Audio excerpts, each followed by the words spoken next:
नमस्कार मित्रांनो, आपल्या मराठी कॉर्नर यूट्यूब चॅनलवरती आपलं सगळ्यांचं स्वागत आहे। आपल्या चॅनलवरती जर पहिल्यांदा आला असाल तर नक्की चॅनलला सबस्क्राइब करायला विसरू नका, जेणेकरून तुम्हाला सर्वात प्रथम अपडेट मिळायला सुरुवात होतील।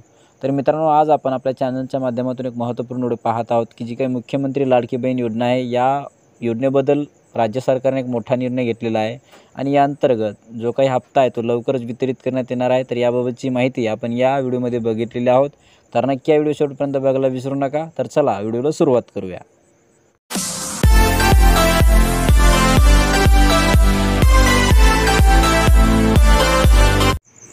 तर मित्रांनो, लाडकी बहीण योजनेसाठी एक मोठा निर्णय हे राज्य शासनाकडून घेण्यात आलेला आहे की जी काही लाडकी बहीण योजना ही राज्यामध्ये चालू करण्यात आलेली आहे आणि या अंतर्गत लाडकी बहीण योजनेचे दोन्ही हप्ते आता 17 ऑगस्टला हे मिळणार आहेत। जे काही अर्ज पात्र झाले असतील त्या महिलांना हा हप्ता म्हणजे जी काही रक्कम आहे 1500 रुपये हे असे दोन्ही महिन्याचे त्यांना मिळणार आहे। तर बहुचर्चित मुख्यमंत्री माझी लाडकी बहीण योजनेचा पहिला हप्ता हा 17 ऑगस्टला मिळणार आहे। त्यामुळे रक्षाबंधनापूर्वीच लाडक्या बहिणींना ओवाळणी मिळणार आहे।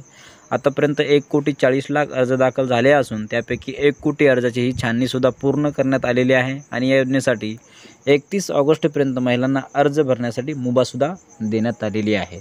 तर मित्रांनो, जर आतापर्यंत तुम्ही अर्ज भरला नसेल तर अर्ज भरायची जी काही मुभा आहे ती 31 ऑगस्टपर्यंत महिलांना देण्यात आलेली आहे।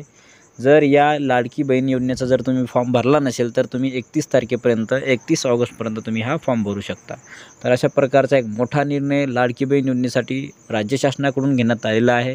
म्हणजे राज्याचे मुख्यमंत्री माननीय श्री एकनाथजी शिंदेसाहेब यांच्या नेतृत्वाखाली जी काही योजना राबवण्यात येत आहे आणि याच अनुषंगाने जो काही हा हप्ता आहे म्हणजे हे दोन्ही हप्ते 17 ऑगस्टला त्यांच्या खात्यामध्ये ही रक्कम जमा करण्यात येणार आहे। तर अशा प्रकारचा एक महत्त्वपूर्ण व्हिडिओ किंवा महत्त्वपूर्ण अपडेट आपल्या चॅनलच्या माध्यमातून पाहण्याचा आपण प्रयत्न केलेला आहे। तर मित्रांनो, आपला जर हा व्हिडिओ आवडला असेल तर नक्की नातेवाईकांना मित्रांना शेअर करायला विसरू नका, जेणेकरून त्यांना एक महत्त्वपूर्ण माहिती किंवा एक महत्त्वपूर्ण अपडेट त्यांना कळेल। धन्यवाद। जय हिंद, जय महाराष्ट्र।